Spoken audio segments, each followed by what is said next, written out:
Well, live look at the markets this morning as the Dow looks to extend its record run after the president announced that preliminary trade deal with Mexico yesterday.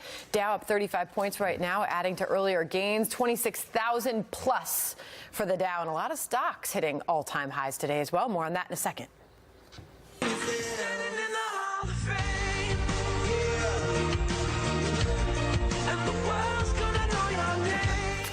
But you know what, I had to take that all in for a few seconds this morning. A little music. Sounds nice. Lovely. Charles Payne is here. Hey, Talk Charles. more with him about this tentative new deal with Mexico. You always give it to us straight up. Charles, do you like this deal the president announced or not? I do like the deal.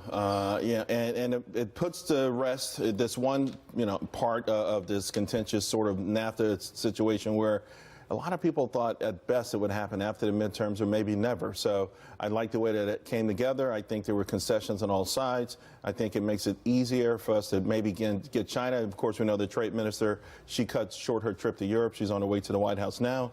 And if we can get that, next would be the EU, Mexico, Canada. Then after that, we can take on China. What about some of the side issues? It could raise the cost of cars, for example, and maybe hurt automobile manufacturing in Alabama and Tennessee down south because they're non-union. Well, I think what people have to look at is net, and I think what like for instance the globalists, the purists, the Wall Street Journal, they have to explain to the American people the 7 million manufacturing jobs that have vanished and the farming net income that has plummeted well before Trump even took office.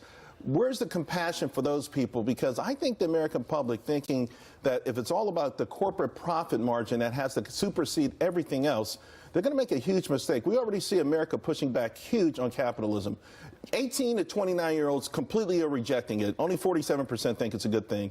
And so, what does that mean for the future of the country? Well, it means we can have a country where we look for American jobs, because if you have more Americans who are working, they can become consumers. If they're consumers, then that means the same tide lifts all ships. I think that's what we kind of want right now. I don't know that we want to just be a nation of consumers that doesn't make anything.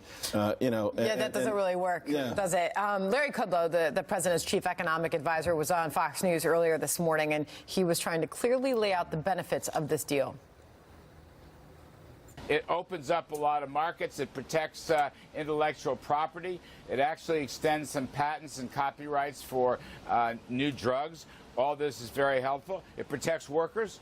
And the president tweeted this morning. NASDAQ has just gone above 8,000 for the first time in history. So Larry Kudlow laying out the benefits of the deal. The market seems to be applauding it.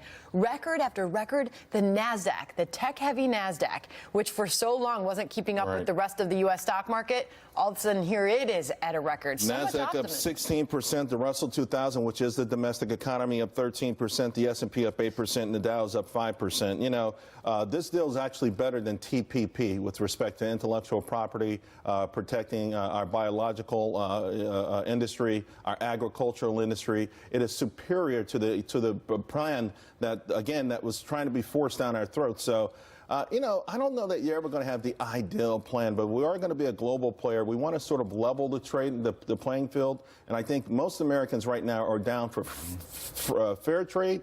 Not the old-fashioned version of free trade where we entered Faustian deals where, we got cheap TVs, but our neighbor lost their job. And finally, people are not really talking about the deficit and the budget deficit and what we face, and that has grown. Are you concerned about that? Absolutely. I'm glad you brought that up because neither political party has the will to ever do anything about it. So it's a ticking time bomb that one day will blow up. We just don't know when. What should we do? We should stop government spending. It's not a money problem. Okay, the coffers are beautiful, and believe me, I believe in the virtuous cycle, and I think Reaganomics works, supply side economics. We're going to fill the government coffers. We just got to stop them from spending money that they don't have. By the way, for all of our stock watchers out there, two big names hitting all-time highs today: Apple and Amazon.